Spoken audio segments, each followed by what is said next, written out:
अरे बोबडी का वळली आहे तुझी?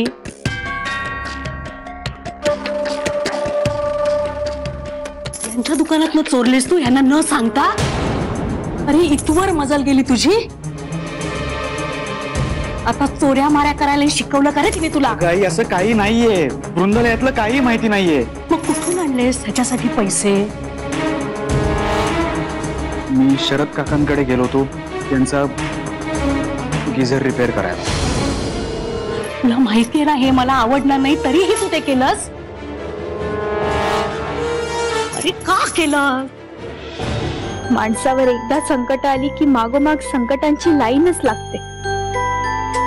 आजच कांदा लसणाचं रामायण झालं घरात आणि आता आई बाबा अलिबागलाही जायला निघाले.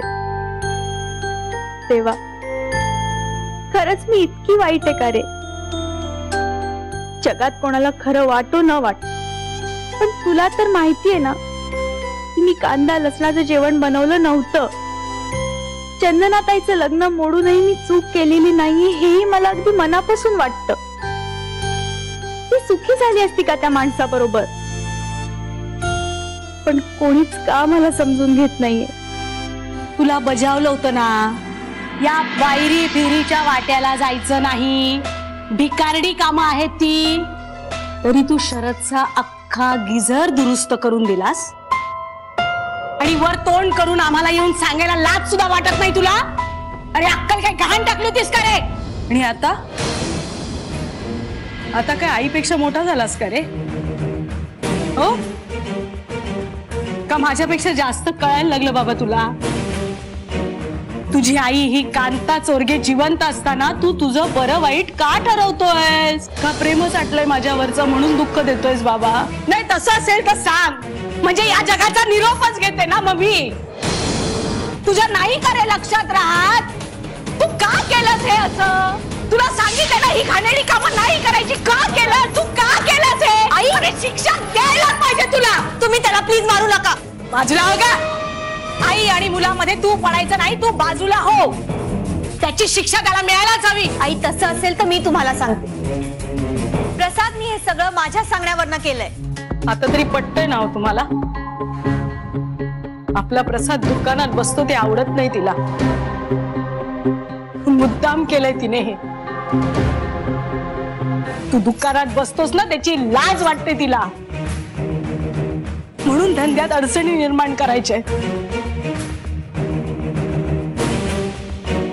धंदा बंद करायचाय तिला, म्हणून घरी आलेले पाहुणे असे उपाशी गेले. तरीच प्राचीला बेडरूम मध्ये नेऊन ती म्हणाली नाही तुमच्या दुकानाला टाळं लावलं आणि आई बापाला भिकेला लावलं तर नवऱ्याचं नाव नाही सांगणार. नाही बाबा मी असं काही म्हटलेलं नाहीये. अगं कशाला खोटं बोलतेस वृंदा बहिणी? तू मला म्हणालीस ना की आपण आता पाहुण्यांची मज्जा करूया, त्यांना न जेवताच पळवून लावूया. तू प्राचीला हे सगळं बोललीस हे खरंय? नाही प्रसाद मी काही नाही बोलले प्राचीला. अगं पण तूच म्हणालीस ना की प्राची तुला आपल्या बेडरूम मध्ये घेऊन गेली होती हरीश बद्दल सांगायला. हो पण हे अगं काहीतरीच काय बोलतेस? ते तिकिटांचं झाल्यापासून नाव तरी काढलंय का ग मी हरीशचं? सासूबाई मला काय वाटतं, तुला जे काय वाटतं ना ते तुझ्याकडेच ठेव आणि जेव्हा विचारेन ना तेव्हाच तुझी अक्कल पाजळ.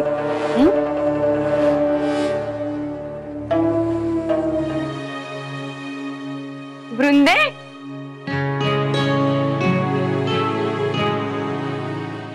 काय गो बरी आहेस मा? हो काकू मी बरी आहे, पण आई बाबा कधी गेले? अगो सकाळच 6:30ची गाडी होती मा. तू काय उशिरा उठलस?